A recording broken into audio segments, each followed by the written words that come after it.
승객 여러분, 안전벨트를 착용하여 주십시오. 이 비행기의 도착 예정지는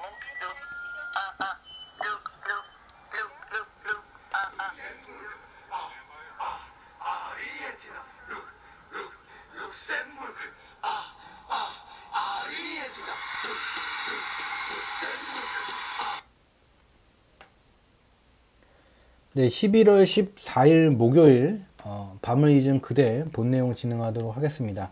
오늘 준비한 내용은 크게 두 가지예요. 먼저 이제 첫 번째 내용을 보게 되면 저희가 2019년 이제 들어오기 전에 2018년 하반기서부터 이제 공개 방송을 통해서는 2018년 12월서부터 다가오는 2019년 기간 글로벌 경제와 글로벌 금융시장의 방향성과 대한민국 경제와 대한민국 금융시장의 2019년 방향성에 대해서 분석한 내용을 수개월째 1년이 넘는 기간 동안 공유를 드리고 있는 중이에요.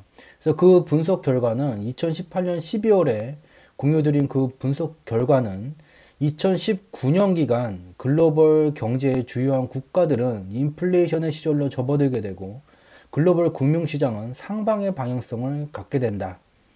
2019년 기간 대한민국 경제와 대한민국 금융시장의 방향성은 외부 요인이 아닌 자체 정책에 기인하는 하방 리스크가 진행될 것이라는 것을 수개월째 공유드리고 있는 중이고, 특히 2019년 3월 미국 금융시장에서 채권 장당기물 금리 역전 현상이 발생됐을 때 국내외 주요 언론기관들은 글로벌 경기 침체가 다가오기 1년 전에 나타나는 그런 시그널이라, 침체의 징조다 라고 보도를 했지만, 저희 경제지표 스토리텔링은 공개방송을 통해서도 경제지표의 인가 분석을 하게 되면 글로벌 경기 침체와는 전혀 상관이 없는 2018년 하반기에 분석했었던 2019년 기간 글로벌 주요 국가 경제의 인플레이션 시절 도래가 머지않았음을 나타내는 그런 신호라는 것을 분석한 내용을 설명드려 왔습니다. 또한 2019년 4월에 미국의 중앙은행 미 연준 페드는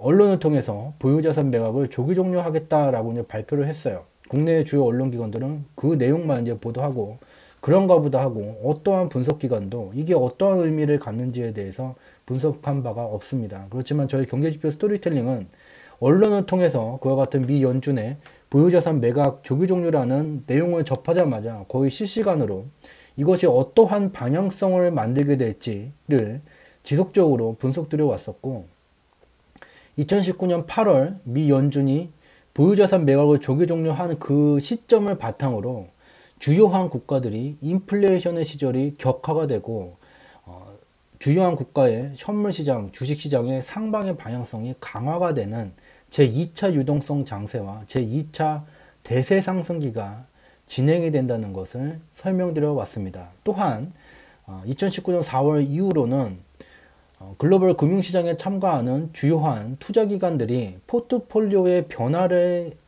주고 있다, 변화를 시작을 하고 있다는 내용을 국제 채권 지수, 가격 지수를 통해서 지속적으로 설명드려 왔습니다. 그래서 그 내용, 결과를 직접 눈으로 확인해 보는 시간이 되겠습니다. 오늘자예요.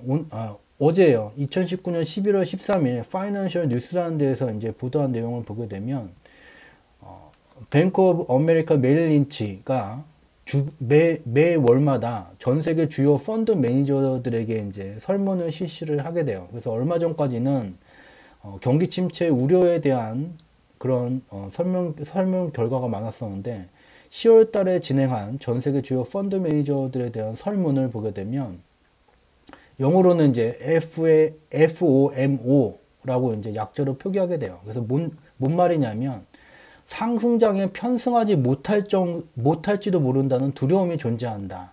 즉 이 말은 전 세계 주요 펀드 매니저 설문에 응답할 정도의 각 조직의 성과와 특성을 책임지고 있는 그런 펀드 매니저들은 이미 상승장이 진행이 됐고 진행 중이고, 상승장에서 지금 소외될까봐 걱정을 하는 FOMO 증상이 나타나고 있다는 것을 이 메릴린 뱅크 오브 아메리카 설문조사 결과를 통해서 확인할 수가 있어요. 설문에 응답한 전 세계 주요 펀드 매니저들은 230여 명이었고, 그들이 운영하는 자산 규모는 5,740억 달러예요. 아, 그런가 보다. 그런 내용이 아니에요. 5,740억 달러라는 것은 우리 옆에 있는 대만이 2017년도에 5,750억 달러의 GDP를 만들었어요. 즉, 이번 뱅크 오브 아메리카에서 진행한 전 세계 주요 펀드 매니저들에 대한 설문 결과인 상승장에 편승하지도 못할지도 모른다는 두려움을 갖고 있는 그 매니저들이 운영하는 자산 규모가 대만이 2017년도에 1년이라는 기간 동안 창출한 부의 총합과 같아요. 여기서 끝나는 얘기가 아니에요. 이들이 운영하는 이 자산을 갖고 있는 그 조직에서 설문에 응답할 정도의 매니저라면 어느 정도 이제 조직에서 인정을 받은 사람들이에요. 이러한 각 조직을 선도하는 사람들이 이와 같은 생각을 갖고 있다는 것은 저 5,740억 달러보다 훨씬 몇 배에서 몇십 배 많은 자금이 상승장의 핵심이 되는 그 업종과 금융상품들로 몰려가고 있다는 것을 의미하게 됩니다. 저희 경제지표 스토리텔링이 2019년 3월 미국의 금융시장에서 채권 장당기물 금리 역전 현상을 통해서 이것이 글로벌 경기 침체가 아니라 주요한 국가 경제의 인플레이션의 시절 도래가 머지않았음을 나타나는 시그널이라는 것을 분석했고 공개 방송을 통해서 공유드려 왔었고 2019년 4월 미 연준이 보유자산 매각을 조기 종료하겠다는 이것이 가장 핵심적인 내용. 2008년 국제금융위기 시기 이후에 다시 유동성이 크게 증가하게 되면서 주요 국가들의 인플레이션 시절이 격화되기 시작하는 그러한 기점이 된다는 것을 설명드려 왔었고, 또한 2019년 4월 이후로는 주요 국제 채권 가격 지수를 갖고 글로벌 금융시장에 참가하고 있는 주요한 투자기관들의 포트폴리오의 비중 변화가 진행되고 있다는 것을 수개월 동안 지속적으로 공유 들어왔어요. 이 분석 결과에 대한 결과를 직접 눈으로 확인할 수 있습니다. 우리가 분석한 결과대로 그들은 이미 글로벌 금융시장에 상승장에 들어와 있고 이 상승세가 대세 상승이 격화되고 있는데 여기에 이제 뒤처질지 모른다는 두려움을 갖고 있다는 것을 의미를 하고 이 설문에 응답한 펀드 매니저들이 운영하는 이 자산 규모가 이미 대만이라는 국가에서 1년간 벌어들인 부에 맞먹는 그런 규모가 됩니다.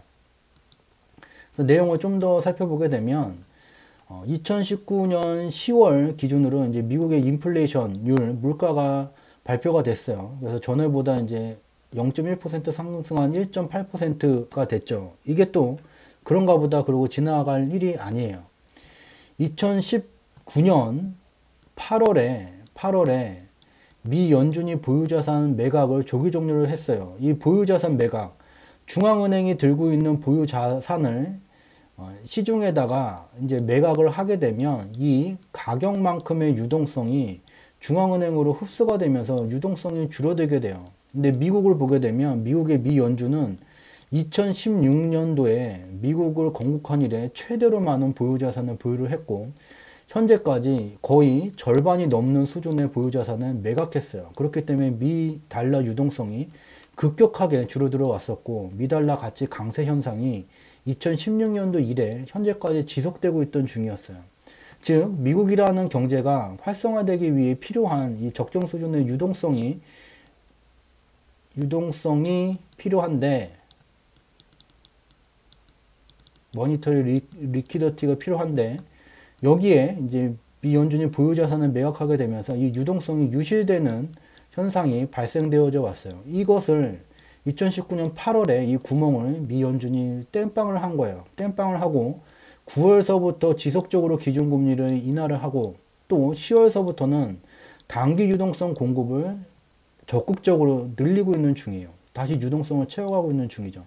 그래서 이와 같은 정책이 진행된 이후에 나타난 미국의 물가 증가가 되는 현상입니다. 그래서 향후에는 이와 같은 정책에 기인해서 미국의 인플레이션율이 미 연준이 목표한 2%대까지 충분히 상승할 수밖에 없는 그런 정책 조건을 갖고 있다는 것을 확인할 수가 있고